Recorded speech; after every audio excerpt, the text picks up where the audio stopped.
It's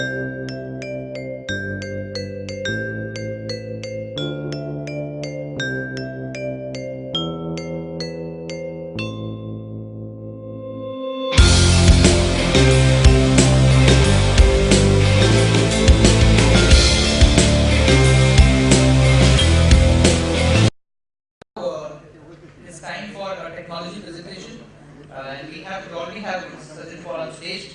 It will be a presentation from Juniper Networks, and will be presented by Sajid Paul, Director of Systems Engineering and CTO, Juniper Networks India and SAP. My name is Sajid Paul. I head the technology team for Juniper in India, in SAP. And it's been a pretty long day. I think a lot of great technologies being spoken about.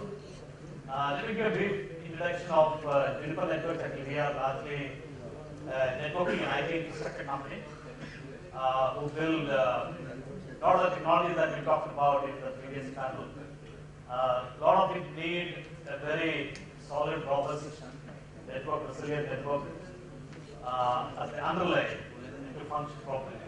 Whether it's a big data or it's your traditional banking infrastructure or even to do secure computing and secure transactions. All of them need a robust network. I think that goes without saying, and that's what precisely that we do, not just in BFSI but across many verticals.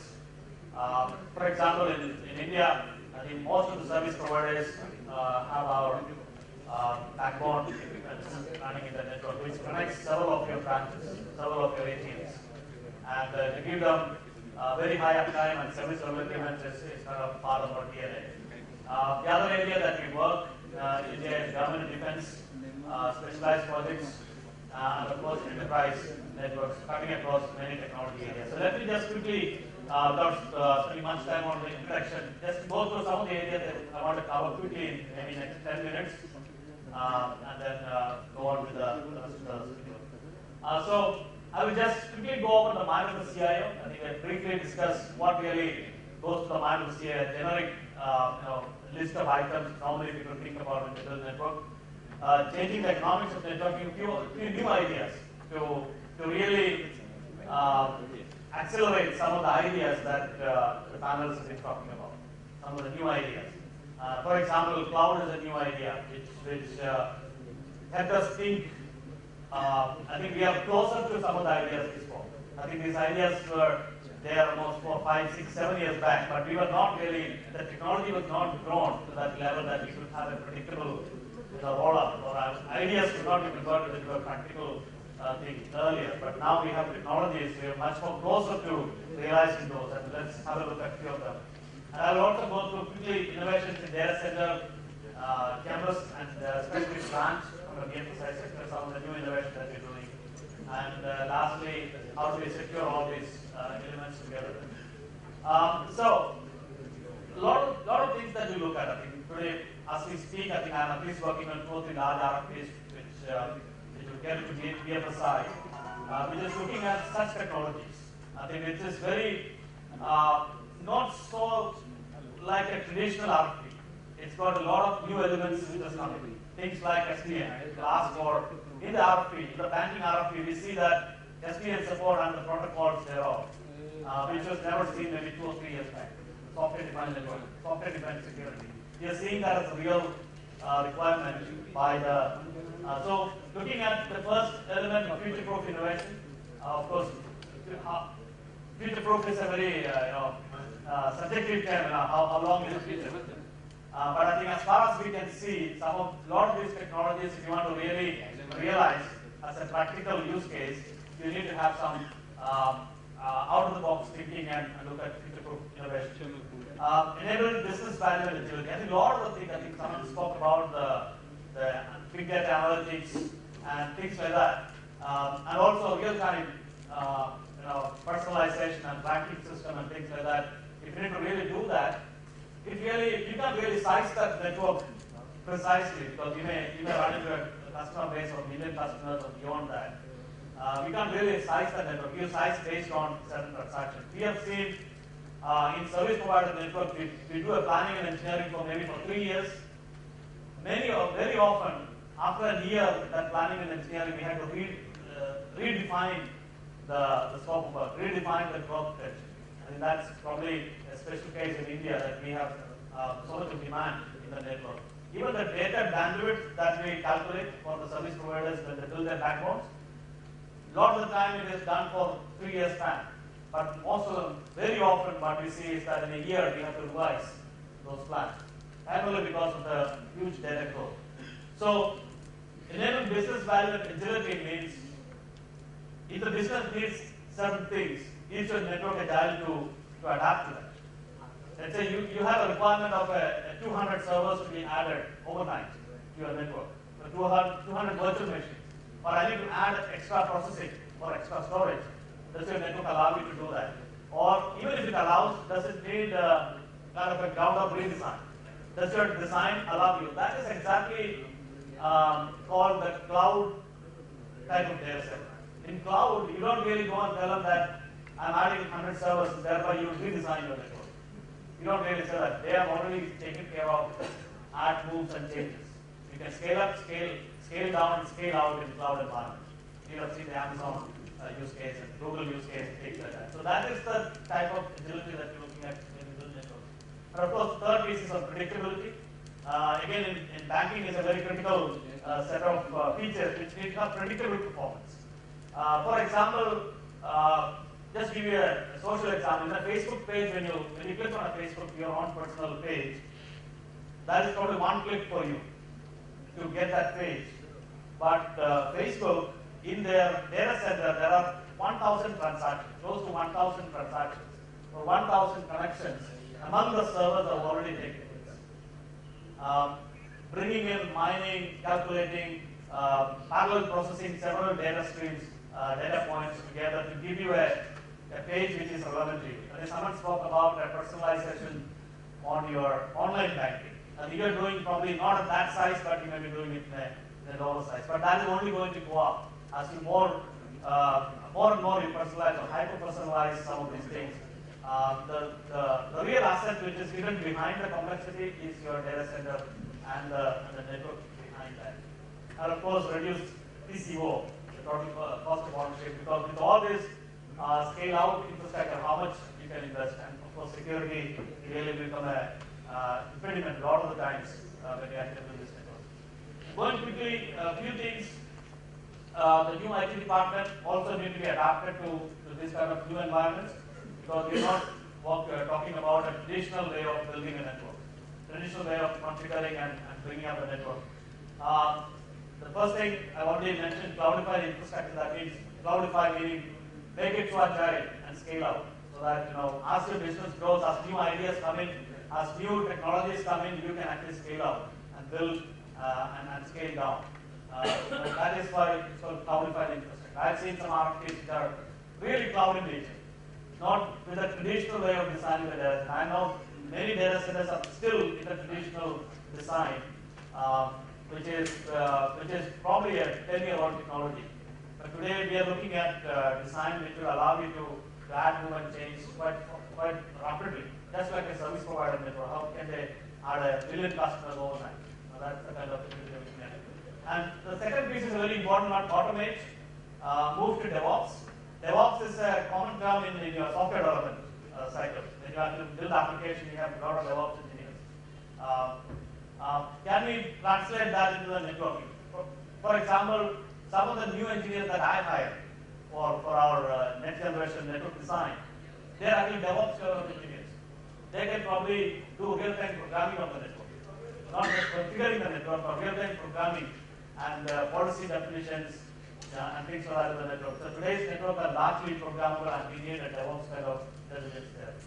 And of course, scale and improve application. That could be the new IT department looking at a departure from the traditional way of looking at the network. There are also, why these changes taking place, the application is first of all, as I mentioned, like Facebook, one click by the user will fire up 1,000 connections behind the scene, and those need to be addressed. And I think the typical calculation is almost 75% of the traffic really flows behind the scene among them. And how fast we can finish up that transaction will give you the best customer experience of displaying the most relevant information to the end customer when you click. So I think that's very important. So applications are changing. We call it the cloud native applications. So cloud native applications are by design built based on service orchestrated way. They may have many touch points. They may have many horizontal connections before it really gives the right information. And of course, it needs packet topology and things like that. Just running fast from this. Network virtualization is another key element because in today's data center, I think virtualization is one of the key elements that we look at to scale out. We have actually translated that into our engineering division, R&D division. If a developer needs to test a few things, he doesn't have to order a server and things like that. He can just go to the portal, just like how you take a virtual machine online. You can actually take a developmental virtual machine online, maybe hundreds of them, and then these can be connected automatically behind the scene. So network virtualization is another key thing that you build. Why the network has to be designed in a different way, and of course everything as a service. I think banking maybe little slow on that. Everything as a service. I've seen enterprises are moving into everything as a service. We are also one of those recipients of that. We have moved most of our business applications to the cloud. But I think it's not too far when a lot of these services are being offloaded or hosted outside your critical area of focus. All of them need a network to be adapted. The other key area that we are looking at is SDN and NFV, software-defined networking and network function virtualization, which has a direct impact on banking branch. Because when you have branch networking, it used to be like a 5-year agenda for you, that you build a 10,000 branches or 20,000 branches to be wired, networked, and activated, and then run it for 5 years, and then you refresh and things like that. I think that is completely changing as we speak. I will go into the details as we go by. But the objective is increased ROI, faster to market, profitable growth. I think all of this will be, I'll go more in detail when I come to the cloud-based branch infrastructure in more detail. So I will just go into 3 critical areas in a minute each, and then probably conclude. The first one is cloud scale data center. Several technologies, because most of the current data centers are in this area. The multitasking rack and things like that. It's a typical virtual LAN and the traditional way of connecting networks together, which is you define it once and then it will run forever. You have very little scope for expansion, move at changes, and any additional change would need re-architecting the network and things like that. I mean, I personally know many data centers are built this way. Then came actually the Ethernet fabric, which allows the whole network to be treated like a layer 2 cloud. Let's say 5,000, 6,000, 10,000 ports in your data center is treated like a single layer 2 domain. That means you can drop a server anywhere and they will all talk to each other. So that is the second generation technology which is coming. A lot of network which needs predictable performance or high-speed computing or high-performance computing uses this technology called Ethernet fabric. And you will manage the entire network like a single switch, a single layer 2 switch. The other thing came is when it's layer 2, there's always risk involved because layer 2 is susceptible to storm, broadcast. Maybe if there is it's a wrong configuration in the server, it could probably affect the entire network to go down and things like that. We have to do a lot of checks and balances to make this network stable. So there came the IP fabric. IP fabric is like you can look at a Bharti or a Reliance or a Tata. If you look at their wide area network, it's like an IP fabric. It is like built once and then it can be expanded almost infinitely. That's a network. So why can't we, and that is so stable, they can give you probably 5 9, 6 9 uptime. Can we bring that technology into the data center? That is why IP fabric came into being, that you can actually build a service provider grade IP network in your data center. Of course, that would need some application reprogramming to be done, and that needs some adaptation. All the cloud native apps actually doesn't really worry about what kind of underlying network that you build. And the last one is IP fabric with overlay. Many of you would have seen the VMware VXLAN technology, which can run on top of a layer 3 network and create virtual connections. As a workload gets created, the network gets automatically formed within the network and toned down when the workload vanishes. That means you create dynamic network as a network workload comes in. And these are the fourth generation of technologies. I've seen this coming into DFSI data centers as we speak. At least I can see that these two elements have really come into RFP later. So what Juniper does in this area is we have the technology for Windows Fusion, and that's what we run it in the data centers. I'm not going into the product details, but I just give you a little bit information on that. Covering on one technology, covering all generations of technology, so that you can adapt to the current install base. You can also move into the new generation design.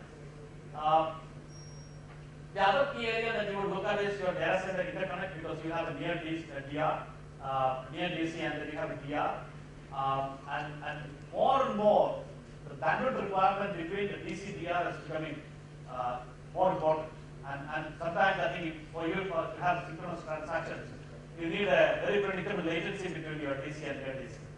How can you manage it? Both bandwidth, predictable latency, and probably bandwidth under your budget. I think that is what we are trying to do, optimizing up to almost 19.2 terabits. 19.2 terabits over a single dark fiber between DC and DR. And that's the kind of capacity that we can offer using our technology. Both this technology is available as a separate element, or it is also integrated into the switches, the data center gateway switches. Of course, we do a lot of interworking with VMware and our own SDN stack if we need to really orchestrate some of the virtualized workloads. I think this network is enough. Second piece is on campus. There's one slide on this, again, Fusion for Enterprise. The beauty of this is that we build the entire campus like a single switch. That means you don't need to do any configuration of any wiring process. You just insert a switch that's we call it zero net provisioning, and all of them form as part of a single domain. And your network operations point of view will treat it like a single switch. Lastly, on the next generation branch, traditionally the branch has always been we call it a heavy branch. That means the router will have all the features like the one, I don't know if you can read this, there's a switch, there's an NATing device, a web filter, DPI, IPS, firewall, and router, all built into either multiple devices or a single device or many devices all together in the branch. And then you buy it and it has to run its life cycle. Right? Versus the new technology that we're talking about is in the branch you will have a generic device, generic access device, which is based on x86 processor and running technology like network functional virtualization and Ethernet-centric device. You can run multiple applications, multi-vendor functions within that device. It's being deployed across the globe by service providers.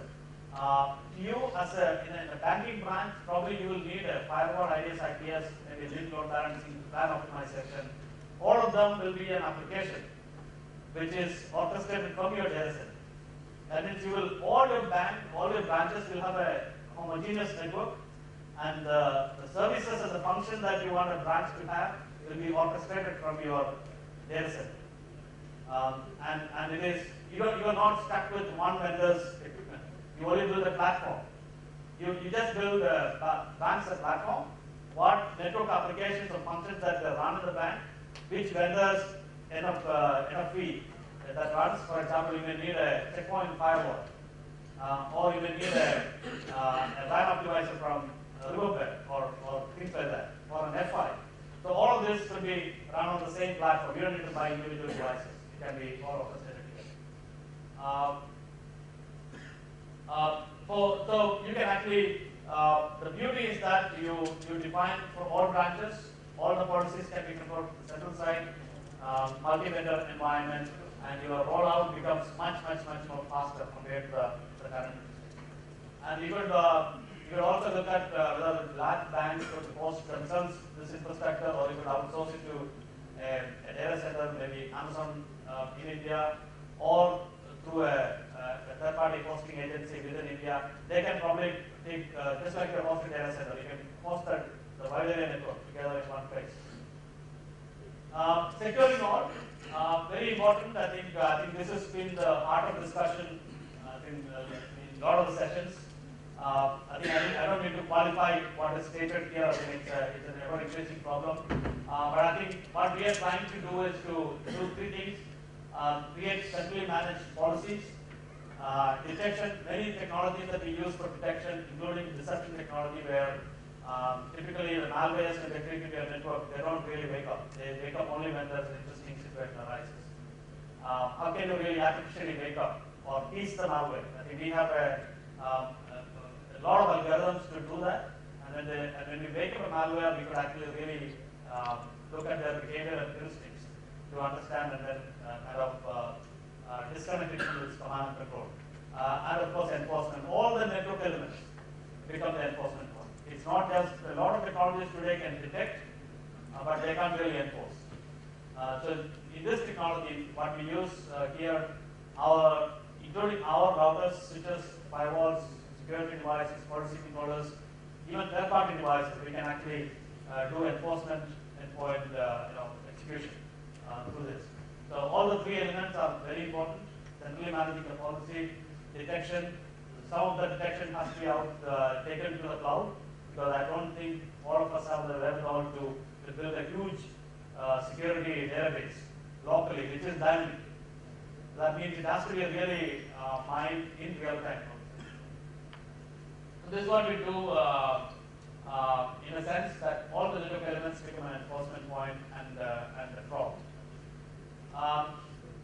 So it's fundamentally it's campus, WAN, and data center all put together, and I just wanted to give you a small flavor of what it is, because I haven't gone into the technology details of that. Happy to take further discussion outside this, or we can meet you in person if you're interested in some of these technologies that will help you build your next generation bank. Thank you.